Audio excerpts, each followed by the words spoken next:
Hi there, welcome to another training video from FinaleMusicLessons.com. This training video, this idea came from Carl over Twitter, and he asks, how do you make Garritan instruments for percussion look and notate and play back properly?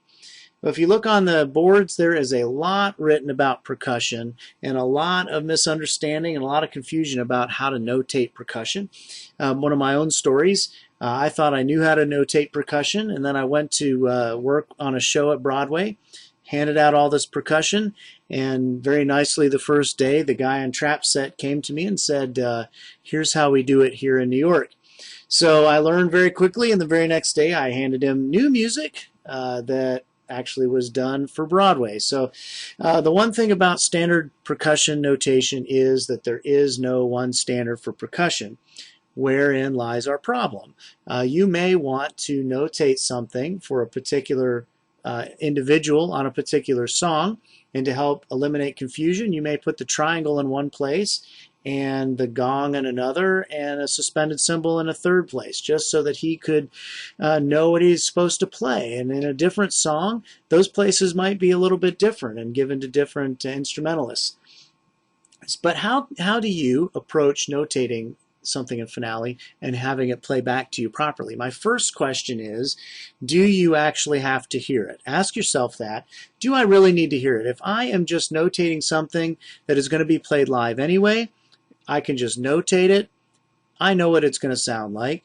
I don't need Finale to play it back for me to know what a suspended cymbal sounds like. It's in my head, I know it. I'll hand it out, we're great. I don't actually have to hear it.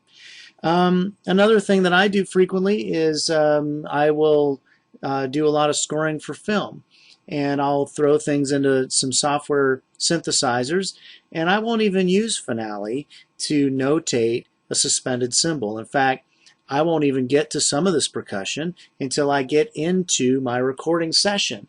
So I will use Finale to record all of the other instruments or notate all the other instruments. I won't even do percussion there until I get to the final stages, and I play it in just the way I want to hear it anyway.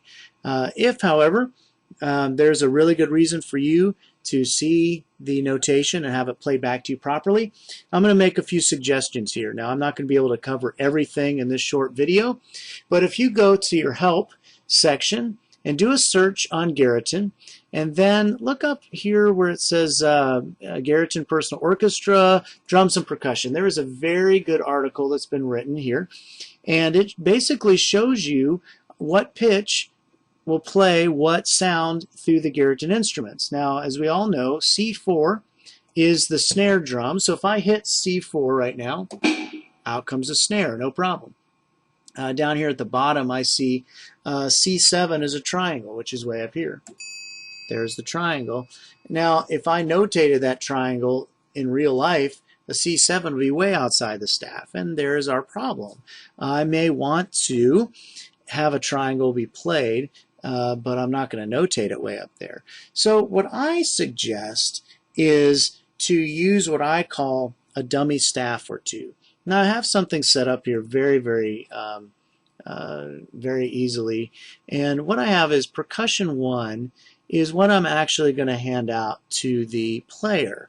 Now, I'll make it look as great and as nice as that player needs so that he can play what I want him to play. However, I'm going to have two other staffs right here that I'm going to put in how things are really supposed to sound. So if you see here, Percussion 2 is the Garritan Instruments, basic orchestra percussion.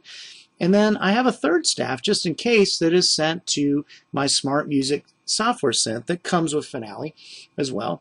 And that one actually has some nice sounds too that cover more percussion sounds than the basic one from Garritan. So that pretty much covers my needs. So again, right up here on Percussion 1, this is the staff I'm going to show to somebody. That's what I'll hand out. These two here, nobody's going to see it. I only use it to make the sounds come out the way I want to hear it. It's a great, I'm not going to print this out. I'm going to put it at the very bottom of a full orchestral staff. In fact, you can put it down past the page so it won't even print in your full score.